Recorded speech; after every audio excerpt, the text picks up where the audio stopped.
storm tracking out toward the Balearic Sea, Protectio Civil continues to demand that the public adhere to the following safety protocols during the cleanup phase.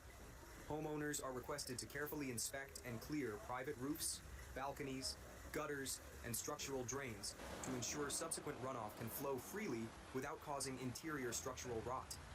Citizens are explicitly forbidden from entering low-lying spaces like domestic basements, subterranean parking garages, or underpasses if any standing water is visible. Drivers must not attempt to ford seasonal streams, dry ravines, rieras, or rural roadways that cross riverbeds, as sudden mountain runoff can create powerful flash floods even after localized rainfall stops.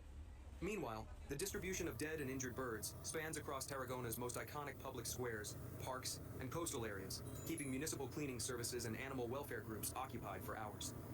The wide open layout of Placa de la Font became a grim scene during the peak of the storm. As hailstones pulverized residential window glass, hundreds of city pigeons that typically gather near outdoor restaurant terraces were struck down. Over 80 dead pigeons were collected from the square alone within a 2-hour window. Surviving birds found under benches and stone ledges showed severe fractures to their wings and legs, rendering them entirely vulnerable to stray cats and oncoming vehicles. The dense tree canopies of the Central Park offered very little protection. The high-velocity downbursts shredded the summer foliage, stripping branches bare and exposing nested bird families directly to the ice. Dozens of young swifts and smaller songbirds were knocked from their nests into the rising floodwaters below. Cleanup crews reported that many birds did not die from the physical impact of the hail alone, but drowned in the deep slush and muddy torrents that quickly accumulated along the park's lower walking paths. Down in the maritime quarter, the local gull population bore the brunt of the storm's eastern coastal push. Gulls flying over the harbor were caught mid-flight by the sudden wall of wind and ice. Dozens were seen dropping directly into the sea after losing wing function due to fractured bones. More than 45 dead seabirds washed up along the docks and rock barriers near the port area by sunset. While municipal workers focused on removing dead birds to maintain public hygiene and prevent the spread of disease, local animal rescue networks scrambled to save injured survivors. Volunteers from regional animal protection groups and independent veterinarians have set up makeshift triage stations. However, the sheer volume of injured wildlife has overwhelmed local resources. Veterinarians report that birds brought in alive are suffering from advanced shock, internal bleeding, and compound wing fractures.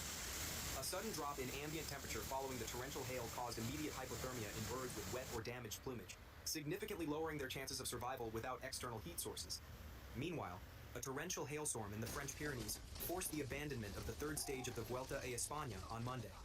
With 15 kilometers, 9.32 miles, remaining of the 174-kilometer route from Gruissan to Font-Romeu, the skies darkened as the peloton neared the top of the Col de Montlouis, and huge hailstones began bouncing off the tarmac and pelting the riders.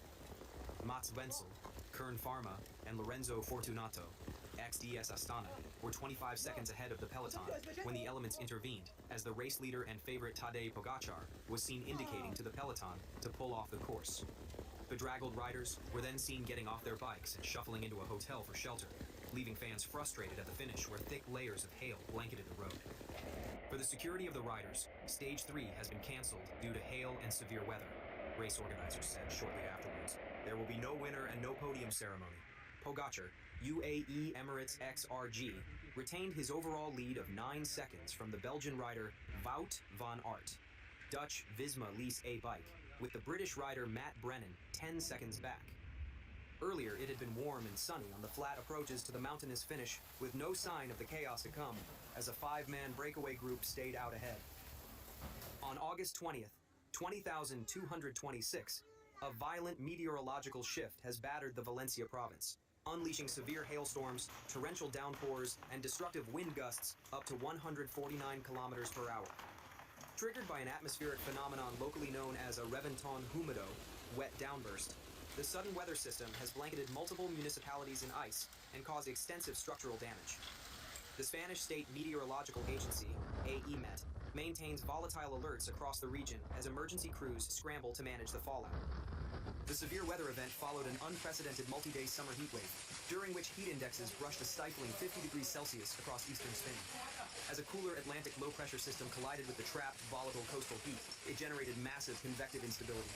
Within a matter of minutes, thermal readings plunged by nearly 20 degrees Celsius, and cloud tops reaching up to 12 kilometers high began discharging intense downbursts. The resulting supercell storms systematically rolled across the coastal and mountainous terrains of Valencia, dropping heavy, persistent fields of hail alongside intense electrical activity. The storm cells heavily impacted the agricultural and urban centers of the southern and central parts of the province, primarily concentrating their force across several key areas, La Ribera Alta and La Ribera Baixa. These agricultural heartlands bore the brunt of the physical destruction. Heavy hail combined with flash accumulation stripped citrus groves and severely compromised local infrastructure. Local weather monitors recorded wind gusts